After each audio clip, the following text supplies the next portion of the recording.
Ujjain Dewas Indore railway track doubling में अच्छी खबर है कि रेलवे ने उज्जैन से देवास तक 35 किलोमीटर हिस्से में काम पूरा कर दिया है। अब देवास से आगे बिंजाना स्टेशन तक का काम चल रहा है। इसी बीच केंद्र सरकार ने बजट 2023-24 में प्रोजेक्ट के लिए 185 करोड़ की राशि दी है। प्रोजेक्ट को मार्च 2023 तक पूरा करने का टारगेट है। उधर इंदौर में मांगलिया के आगे रेलवे ब्रिज का काम भी कर रहे हैं ताकि इसके बाद इस सेक्शन का काम पूरा किया जा सके। इंदौर देवास उज्जैन के बीच 79.23 किलोमीटर रेलवे लाइन के दोहरीकरण के लिए इस साल 185 करोड़ की राशि दी गई है। इस रेल लाइन में वर्तमान में 140% का लोड है। इसे ही कम करने के लिए दोहरीकरण किया जाना है। उज्जैन से देवास के बीच में काम हो गया है। यह काम पूरा होने पर वर्तमान ट्रेन टाइम पर चलेगी। नई रेल चलने की संभावना बढ़ जाएगी। काम 1 साल देरी से चल रहा है। उज्जैन इंदौर के बीच दोहरीकरण का काम पूरा होने से उज्जैन से इंदौर के बीच 15-20 मिनट का समय बचेगा।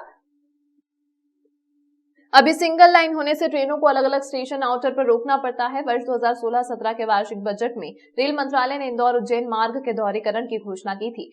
79.4 किलोमीटर का काम 650 करोड़ रुपए की लागत से किया जाना है। इसमें सिविल वर्क के अलावा सिग्नलिंग, टीआरडी, इलेक्ट्रिक पावर विभाग तथा अन्य विभागों के खर्च को भी शामिल किया गया है। वर्ष 2017 में काम की शुरुआत की हुई थी। उज्जैन से देवास के बीच में काम हो गया है। रूट पर कमिश्नर रेलवे सेफ्टी CRS ने निरीक्षण के बाद ट्रेनों के संचालन की अनुमति दी है। इसके पूर्व दिसंबर 2020 में उज्जैन के कड़छा के बीच 15 किलोमीटर का काम पूरा हो गया था। रूट पर कमिश्नर रेलवे सेफ्टी ने निरीक्षण कर ट्रेनों के संचालन की अनुमति दे दी थी। उज्जैन देवास इंदौर में अभी समय 1 घंटा 50 मिनट लगता है। बनने के बाद 1 घंटा 30 मिनट ही लगेगा। शुरुआत के बजट में उज्जैन देवास इंदौर लाइन डबलिंग को महज 1000 रुपए की राशि जारी हुई थी। इसके बाद काफी विवाद भी उठा। हालांकि बाद में रेलवे बोर्ड ने इस प्रोजेक्ट पर अतिरिक्त राशि 178 करोड़ जारी की। रेलवे प्रवक्ता खेमराज मीणा के अनुसार बजट के बाद उज्जैन देवास इंदौर रेल मार्ग दोहरीकरण काम को एक बार फिर गति मिल गई है। वर्तमान बजट में इंदौर उज्जैन दोहरीकरण के लिए 185 करोड़ स्वीकृत किए गए हैं। अधिकारियों का कहना है कि इंदौर तक के काम को पूरा करने के लिए मार्च 2023 तक का इंतजार करना होगा। देखिए, हाल में ही जो रेल बजट आया है इसमें हमारे जो मध्य प्रदेश को है वो काफ़ी बड़ी राशि मिली है। इसमें हमारा रतलाम मंडल की बात की जाए तो तकरीबन 2281 करोड़ रुपया मिला है। तो एक जो मेजर्स हमारे प्रोजेक्ट हैं जो कि काफ़ी पेंडिंग थे काफ़ी टाइम से, तो ये प्रोजेक्टों में जैसे हमारा यहाँ से रतलाम खंडवा अंकोला सेक्शन है वो गेज कन्वर्जन में चल रहा है, उसमें 700 करोड़ रुपया मिला है। और इसके अलावा जो दाहोद का जो प्रोजेक्ट है जो कि नई लाइन है यहाँ से हमारे इंदौर से, तो उसमें हम लोगों को तकरीबन 400 करोड़ से ऊपर पैसा मिला है। और दूसरे जो प्रोजेक्ट में भी हमें पैसा मिला है। तो इस तरह से एक बहुत बड़ी रकम, यानी पिछले बार जो मिला है 1500 करोड़, उससे तकरीबन हम लोगों को 2281 जो करोड़ मिला है। तो ये राशि जो है कि उसको प्रगति के लिए बहुत अच्छी है और आगे आने वाले प्रोजेक्टों में के लिए ये बहुत काम आएगी। बीजेपी पूरे मध्य प्रदेश में 5 फरवरी से 21 फरवरी तक विकास यात्रा निकाल रही है। उज्जैन में भी दक्षिण विधानसभा क्षेत्र से यात्रा की शुरुआत की गई। मध्य प्रदेश में यात्रा 21 फरवरी तक चलेगी। यात्रा प्रदेश की सभी 230 विधानसभा सीटों तक पहुंचेगी। इस यात्रा को निकालने के पीछे सरकार का लक्ष्य है कि सभी शासकीय योजनाओं को गांव-गांव तक जन-जन तक पहुंचाया जाए। यात्रा के दौरान सरकारी विभाग के ग्रामीणों को योजना का लाभ देंगे। यात्रा के दौरान सरकार अपने विकास कार्यों को जनता तक लेकर जाएगी। इसके साथ ही जगह जगह शिविर लगाकर लोगों को योजनाओं का लाभ भी दिया जाएगा।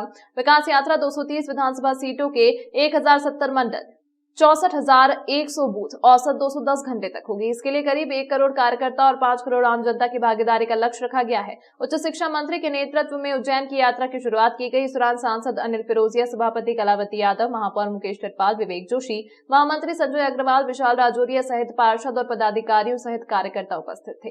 उच्च शिक्षा मंत्री मोहन यादव ने कहा कि ये जिंदगी बदलने का अभियान है। रविदास जयंती पर पूरे प्रदेश में यात्राएं शुरू हो रही हैं।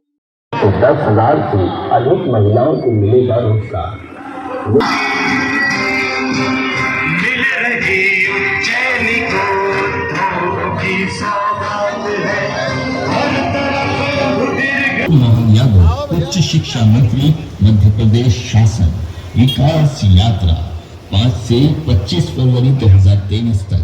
खिलाड़ियों को खेल मैदान की अत्याधुनिक क्रिकेट स्टेडियम जिसमें उज्जैन में, जहां आने वाले दिनों में राज्य स्तरीय क्रिकेट मैच आयोजित किए जाएंगे। यात्रा का ये क्रम लगातार विकास के सभी मापदंडों के आधार पर, जिसमें भौतिक अधोसंरचना भी है, विभिन्न हितग्राही जिनको अलग अलग प्रकार से शासन लाभान्वित करता है।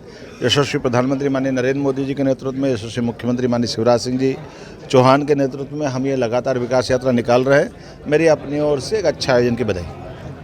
सनातन धर्म में फागुन मास की पूर्णिमा तिथि को होली का पर्व बड़े ही हर्षोल्लास के साथ मनाया जाता है। होली के त्योहार को रंगों का पर्व भी कहा जाता है। फागुन मास के कृष्ण पक्ष की प्रतिपदा तिथि को होली का त्योहार मनाया जाता है। इस बार होली 8 मार्च बुधवार को मनाई जाएगी। साथ ही होली से 8 दिन पहले होलाष्टक लग जाता है। इस बार होलाष्टक 28 फरवरी मंगलवार से लग रहा है। वहीं 7 मार्च मंगलवार को होलिका दहन किया जाएगा। होलिका दहन में किसी पेड़ की शाखा को जमीन से गाड़कर उसे चारों तरफ से लकड़ी, कंडे या उपले से ढक दिया जाता है। इन सारी चीजों को शुभ मुहूर्त में जलाया जाता है। इसमें छेद वाले गोबर के उपले, गेहूं की नई बालियां और उपटन डाले जाते हैं। ऐसी मान्यता है कि इससे साल भर व्यक्ति को आरोग्य की प्राप्ति हो और सारी बुरी बलाएं इस अग्नि में भस्म हो जाती हैं। होलिका दहन पर लकड़ी की राख को घर में लाकर उससे तिलक करने की परंपरा भी है। होलिका दहन को कई जगह छोटी होली भी कहते हैं। रविवार को महाकाल मंदिर के सामने होलिका दहन हेतु डांडा गाड़ा गया।